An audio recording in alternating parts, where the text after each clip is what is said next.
बिस्मिल्लाहिर्रहमानिर्रहीम। आज का हमारा टॉपिक है सिस्टम ऑफ वेरिएबल मास।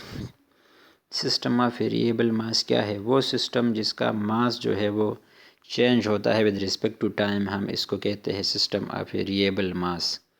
जिस तरह आप कोई गन ले ले, कोई टैंक ले ले, कोई भी जिस्म, कोई रॉकेट ले ले, जिस तरह वो मूव करता है, इससे जो है ना बुलेट फायर करते हैं आप, तो इसका जो मास होता है वो टाइम के साथ साथ डिक्रीज़ होता जाता है। तो ऐसे सिस्टम को हम सिस्टम ऑफ वेरिएबल मास इसको हम कहते हैं। अब इस तरह का हम एक सिस्टम ले लेते हैं, जिस तरह का कोई रॉकेट ले ले आप, वो सिस्टम ऑफ वेरिएबल मास है। कंसिडर करें कि हमारे पास कोई इस तरह का सिस्टम है जिसका मास जो है ना वो m है। इनिशियली इसका मास हम m ले लेते हैं और वो मूव कर रहा है किसी वेलोसिटी v के साथ। तो इसका जो इनिशियल मोमेंटम है वो pi is equal to mv के बराबर है। अब जैसे जैसे इसमें फ्यूल जो है ना वो बर्न होता है, तो वक्त के साथ साथ जो है ना इसमें फ्यूल जो है ना वो कम हो रहा है। तो फ्यूल में जो डिक्रीज़ आ रहा है इसको हम dm से डिनोट करते हैं।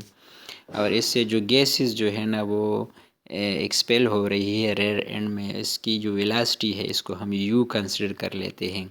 तो फिर इसका जो फाइनल मोमेंटम बनता है वो इस तरह होगा, P F is equal to m minus D M into V plus D V plus D M into V minus U. तो डी एम को हमने नेगेटिव इस तरह इस वजह से लिखा हुआ है क्योंकि मास जो है फ्यूल का वो डिक्रीज़ हो रहा है, और वेलोसिटी को हम प्लस इस तरह लिखते हैं क्योंकि वेलोसिटी जो है वो इंक्रीज़ हो रही है।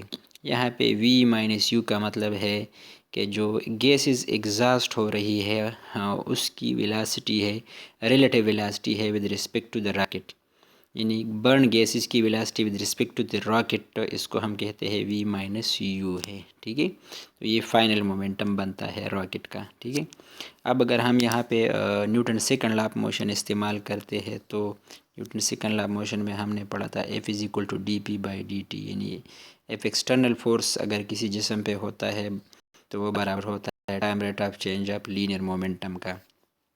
यहाँ पे जो एक्सटर्नल फोर्स है वो ग्रेविटेशनल फोर्स भी हो सकता है, एटमॉस्फेरिक ड्रैग भी हो सकता है, या एयर रेजिस्टेंस या कोई और फोर्स जो है ना वो हो सकता है। ठीक है, अब यहाँ पे हम मालूम करना चाहते हैं कि जो लीनियर मोमेंटम में चेंज आ रहा है वो कितना है। तो लीनियर मोमेंटम में जो चेंज होगा डी पी वो बराबर होगा final momentum minus initial momentum. तो फाइनल मोमेंटम से हम इनिशियल मोमेंटम को माइनस करते हैं। ठीक है, तो m माइनस डी एम को हम मल्टीप्लाई करते हैं v प्लस डी वी के साथ, और फिर डी एम को हम v माइनस यू के साथ मल्टीप्लाई करते हैं, और फिर इससे एम वी को माइनस करते हैं। तो हमारे पास जो टर्म्स बचते हैं वो ये तीन टर्म्स बचते हैं, एम डी वी और minus M D M D V minus U D M बचते हैं। ठीक है, अब अगर हम कंसिडर करें कि जो हमने मास लिया हुआ है डिफरेंशियल मास डी एम ये बहुत ही कम है, और जब डिफरेंशियल वेलोसिटी है डी वी भी बहुत कम है, तो डी एम डी वी जो है बहुत ही प्रोडक्ट जो है ना वो बहुत कम वैल्यू देता है, बहुत ही स्मॉल है। तो इसको हम लेते हैं बराबर ज़ीरो के। तो ये टर्म ज़ीरो के बराबर है, तो फिर जो चेंज इन मोमेंटम बनता है वो है D P is equal to M D V minus U D M के बराबर है। ठीक है, अब इस वैल्यू को अगर हम इक्वेशन नंबर 3 में पुट करें तो हमारे पास जो एक्सटर्नल फोर्स की वैल्यू है वो ये बनती है, F external is equal to M D V divide by D T minus U D M divide by D T. या अब अगर हम इस नेगेटिव टर्म को राइट साइड पे ले आए, तो लेफ़्ट साइड पे ले आए, तो फिर हमारे पास जो इक्वेशन बनता है वो ये बनता है M D V divide by D T is equal to F external plus U D M divide by D T. यहाँ पे जो टर्म है M D V divide by D T, तो यहाँ पे जो D V by D T वाला term है इस इक्वेशन में लेफ़्ट साइड पे ये एक्सेलरेशन जो है ना वो एक रॉकेट का है, और राइट साइड पे जो पहला टर्म है वो एक्सटर्नल फोर्स है, और जो सेकंड टर्म है इसको हम एफ थ्रस्ट कहते हैं। ठीक है, पहला जो टर्म है वो डिनोट कर रहा है एक्सटर्नल फोर्सेस को, जो ग्रेविटेशनल फोर्सेस या एयर ड्रैग हो सकता है, ये जो है ना ऐसे फोर्सेस को जो है ना डिनोट कर रहा है।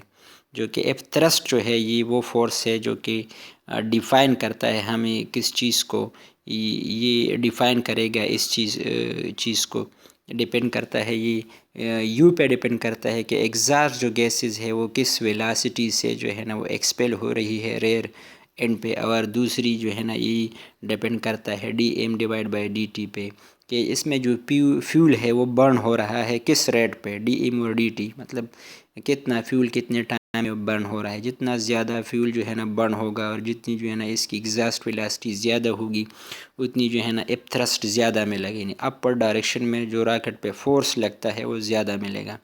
ठीक है, तो एक्सेलरेशन जो है ना उतनी ही ज़्यादा होगी रॉकेट की। इसी वजह से हम इस इक्वेशन को रॉकेट इक्वेशन भी कहते हैं। ठीक है, तो सिस्टम ऑफ वेरिएबल मास के लिए हमने इक्वेशन हासिल कर लिया जिसको हम रॉकेट इक्वेशन भी कह सकते हैं, और ये किसी भी सिस्टम ऑफ वेरिएबल मास के लिए जो है ना आप अप्लाई कर सकते हैं।